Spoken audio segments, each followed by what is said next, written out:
My father did not teach me how to hate, but I was 17 and I didn't know how not to feel that way.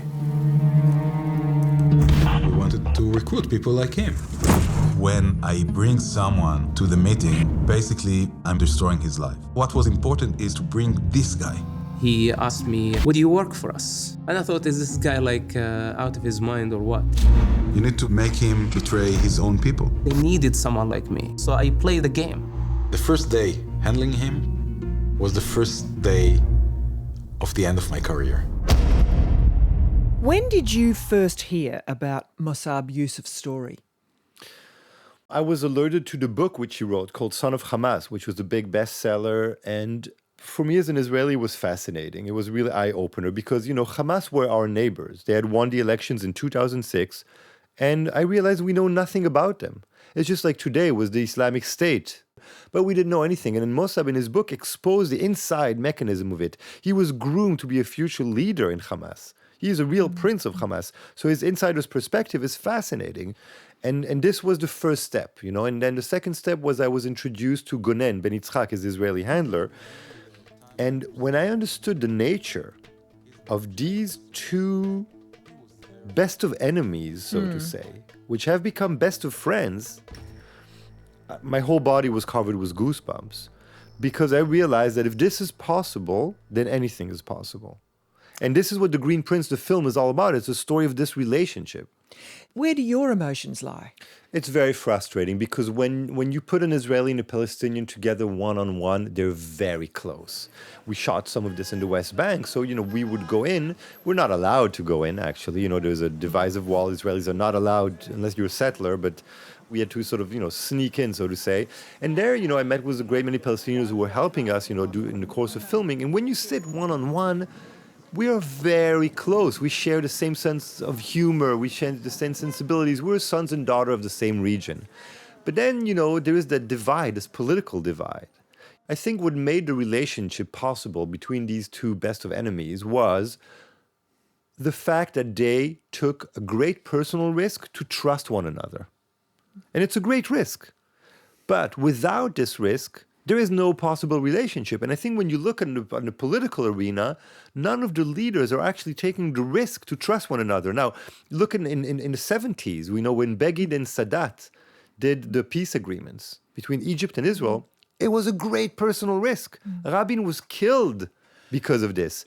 When a man meets a woman, or when a woman meets a man, or a man, depending what your orientation is. But when you meet somebody that you're interested in romantically, the first thing that you will do... It's a leap of faith. Right. The first thing that you will do is to share secrets about one another. So you become more vulnerable. You take a risk to trust the other side. And in doing so, you create the platform for an intimacy from which grows the relationship. But you need to take that first risk. We were intrigued about the psychological profile of Mosab himself, and we didn't necessarily feel that your film asked all those questions about whether this man was a stable man. He did this betrayal of his own people. As he said, to work for Israel is worse than raping your mother. So he did this amazing betrayal. I couldn't still quite understand why. I mean, did that preoccupy you? Did you think of trying to put that in as a major strand of your... This is at the heart of the film, actually, because when you talk to Shin Bet agents and handlers, motivation is the central question.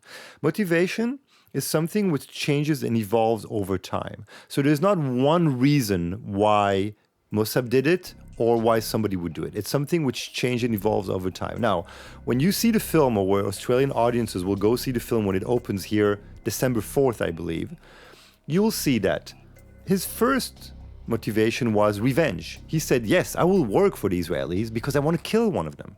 So revenge, first motivation. Then, he's sent to prison as part of his cover. And then he realizes that Hamas is torturing their own people for no reason. So he's confused because he grew up to be a prince in Hamas. And then he goes to meet the Shin Bet again, expecting them to manipulate him. But no, they're like, listen, you got to be a good student. You got to respect your parents. You got to be good Muslims, pray 5 times a day. You got to finish your school. And he's confused, but he's very curious. And you have to understand, Mosab grew up in a devout Muslim family. The first time he saw movies was when he was 22. All he knew was Islam. And all of a sudden, his Shin Bet handlers are teaching him about democracy, the rule of law. They're teaching him about the Constitution, about philosophy. His mind is expanding. So he's learning a lot. There you go, another aspect of motivation. And then he's a kid, and he gets to play James Bond. He gets to, the Palestinians in the West Bank lived under Israeli occupation, so there's a lot of barriers. They can't go anywhere they want, but he has special permits. He can go everywhere. There's freedom, there's power, another motivation. There's the excitement. And most importantly, as he grows as a young man intellectually, he comes to understand that he's doing the right thing. He's preventing terror attacks.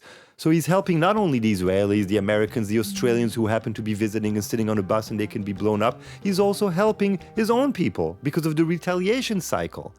So he believes he's doing the right thing. And most importantly, I ask him, Mosab, how could you sleep under the same roof of your parents and betraying them? He's like, I wasn't betraying them.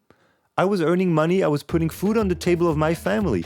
The fact that I worked for the Israelis kept my father alive. My father was on the kill list. The fact that I collaborated with the Israelis helped keep him alive. So am I a traitor or am I helping them?